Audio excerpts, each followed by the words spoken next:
As Western leaders continue to publicly back Israel's right to defend itself, in streets across the world, thousands of people rallied in support of Palestinians. After Friday prayers, huge numbers staged protests in Iraq and in Jordan. American and Israeli flags were burned in Iran.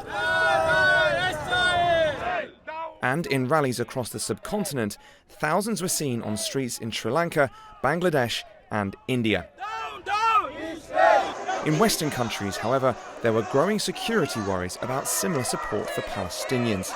In Sydney, ahead of a planned pro-Palestinian demonstration on Sunday, Australian police said they were considering applying special stop and search powers for the first time in almost 2 decades.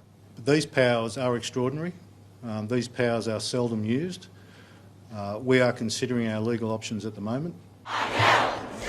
Following rallies on Thursday, police in New York have bolstered security plans, including cancelling leave, with more gatherings expected on Friday and through the weekend. Worries about the potential for unrest are growing in Europe in particular. As water cannons and tear gas were used on pro-Palestinian protesters in Paris on Thursday, French Interior Minister Gérald Darmanin announced a systematic ban on such demonstrations. That comes amid a rise in anti-Semitism in the country. Darmanin said more than 100 cases have been reported since Saturday. We are fighting and we will always fight so that no one will ever be fearful on our soil.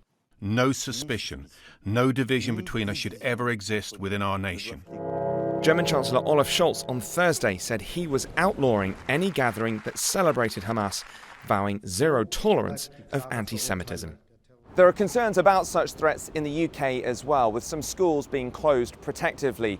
The Interior Minister, Suella Braverman, has also warned that waving a Palestinian flag at protests may not be, in her words, legitimate if it's in support of Hamas. That's ahead of a planned demonstration here outside the BBC's main building in London. The violent scene in the Middle East is of historic proportions, but the divisions it has created are currently visible on the streets of the whole world. Joel Flynn, TRT1.